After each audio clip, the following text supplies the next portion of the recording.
Assalamualaikum warahmatullahi wabarakatuh. Nama saya Andriani Trisnawati dengan NIM 10119100015. Pada video kali ini saya akan menjawab beberapa soal UTS dari mata kuliah Strategi Operasi dan Rantai Pasokan. Untuk soal yang pertama, yakni dalam sebuah supply chain terdapat 3 jenis aliran, yakni Material, Information, and Cash or Funds, di mana alirannya dari customer ke supplier kecuali cash or funds ke arah yang sebaliknya. Di sini saya menjawab salah karena material dan informasi alirannya harus dari supplier ke customer, sedangkan dari cash and fund ke arah customer ke supplier. Untuk soal yang kedua, dalam strategi operasi dan rantai pasok untuk mendapatkan profit yang optimal, maka perusahaan harus semaksimal mungkin untuk menghasilkan produk, penetapan harga, kuantiti, waktu, tempat atau store, dan pelanggan yang tepat.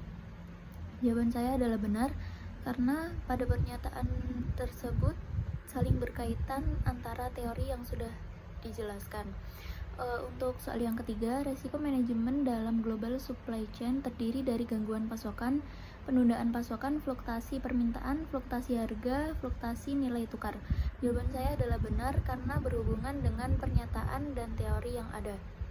Kemudian untuk soal B, dalam strategi operasi dan rantai pasok, salah satu tujuan pembelajaran SORP adalah mengoptimalkan bullwhip effect. Poin yang A, berikan penjelasan yang dimaksud dengan bullwhip effect. Bullwhip effect ini merupakan fenomena bertambahnya variasi kuantitas demand ketika bergerak upstream sepanjang supply chain. Variasi merupakan penyimpangan dari harga rata-rata. Distorsi informasi sepanjang supply chain dimungkinkan bertambah dengan bertambahnya kompleksnya mata rantai bisnis dalam supply chain. Distorsi informasi pada setiap chain sepanjang supply chain akan berdampak pada keputusan tentang jumlah pemesanan atau order quantity, kebijakan persediaan, dan tentu saja biaya. Kemudian untuk soal yang B, berikan penjelasan terkait dengan gambar di atas dan berikan contoh bullwhip effect yang terjadi di masing-masing tahapan proses tersebut. Dari grafik di atas kita dapat melihat bahwa terdapat sedikit perubahan dalam permintaan pelanggan kembali ke tahap bisnis hulu fluktuasi yang sangat besar,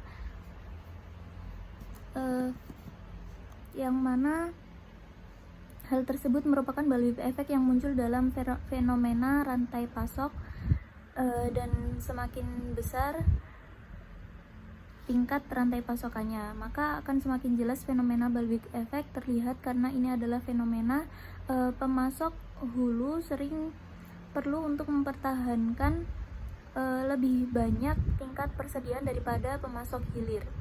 Terdapat beberapa penyebab terjadinya bullwhip effect, yakni informasi tunggal demand forecast dan demand informasi distorsi, kemudian fluktuasi harga rantai pasokan pada setiap node enterprise, kemudian ada pendanaan massal dan waktu tunggu, kemudian kompleksitas rantai pasokan itu sendiri dan multi level, kemudian ada pertukaran informasi dan permainan informasi yang buruk, dan juga produk kekurangan pasokan.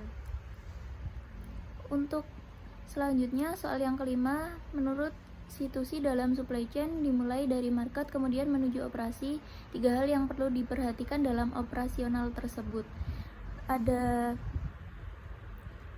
beberapa poin, yakni fungsi, sistem, dan keputusan. Nah, untuk fungsi sendiri merupakan tanggung jawab manajer operasi untuk mengelola fungsi kerja dalam suatu organisasi.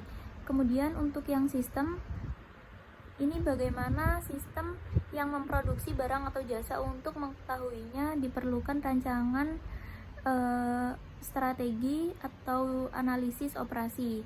Kemudian untuk keputusan sebagai unsur penting dalam pelaksanaan manajemen operasional. Untuk soal yang keenam, tujuan utama perencanaan agregat adalah untuk mengidentifikasi parameter operasional berikut selama jangka waktu yang ditentukan. Jelaskan yang dimaksud dengan production rate, Production rate adalah kapasitas produksi terpanjang guna untuk mengubah bahan baku menjadi barang jadi yang didasarkan pada tingkat kebutuhan, modal, dan juga keuntungan. Kemudian workforce, setiap orang yang mampu melakukan pekerjaan guna menghasilkan barang atau produk serta jasa baik untuk memenuhi kebutuhan diri sendiri maupun kebutuhan orang lain. Kemudian ada overtime. Overtime adalah pekerjaan yang dilakukan lebih dari jam kerja reguler. Untuk kemudian machine dan capacity level, yakni tingkatan volume dari dalam mesin yang diukur dari suatu pergerakan maksimum dari atas ke bawah. Kemudian subcontracting, yakni suatu perusahaan yang dapat menentang pertumbuhan karyawan atau perusahaan yang mungkin memilih mengontrakkan pekerjaan itu ke pihak lain. Kemudian ada backlog, yakni akumulasi pekerjaan yang belum selesai, bahan yang belum diproses, pesanan barang atau jasa yang belum ditangani atau masih dalam to-do list. Kemudian yang terakhir inventory on hand. Inventory on hand ini adalah persediaan bahan baku yang ada di gudang atau bahan baku yang sedang dipesan oleh perusahaan. Untuk soal yang nomor 7, terdapat tabel. Ada 4 metode yang umum digunakan. Sebutkan dan jelaskan keempat metode tersebut. Untuk metode yang pertama ini bisa menggunakan metode kualitatif, yakni metode peramalan yang bersifat subjektif dan bergantung pada penilaian manusia. Kemudian yang kedua ada deret waktu, yakni metode peramalan deret waktu menggunakan permintaan historis untuk membuat ramalan. Kemudian yang ketiga ada kausal, yakni metode peramalan yang mengasumsikan bahwa ramalan permintaan sangat berkorelasi dengan faktor-faktor tertentu. Yang terakhir yakni ada metode simulasi, yakni metode peramalan meniru pilihan konsumen yang menimbulkan permintaan untuk sampai pada suatu ramalan. Pada tabel yang sudah dipaparkan dalam soal, menghitung model persamaan linearnya, yakni Y sama dengan A plus BX, dan berapa peramalan demand minggu ke-13, 14, dan 15. Berdasarkan dari rumus forecast time, pada peramalan demand minggu ke-13 dihasilkan sebesar 859,5.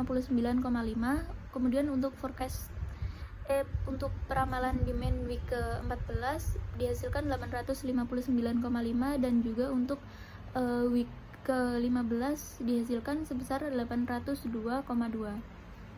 Demikian jawaban dari UTS saya kali ini. Apabila ada kekurangan atau kesalahan mohon dimaafkan. Terima kasih. Wassalamualaikum warahmatullahi wabarakatuh.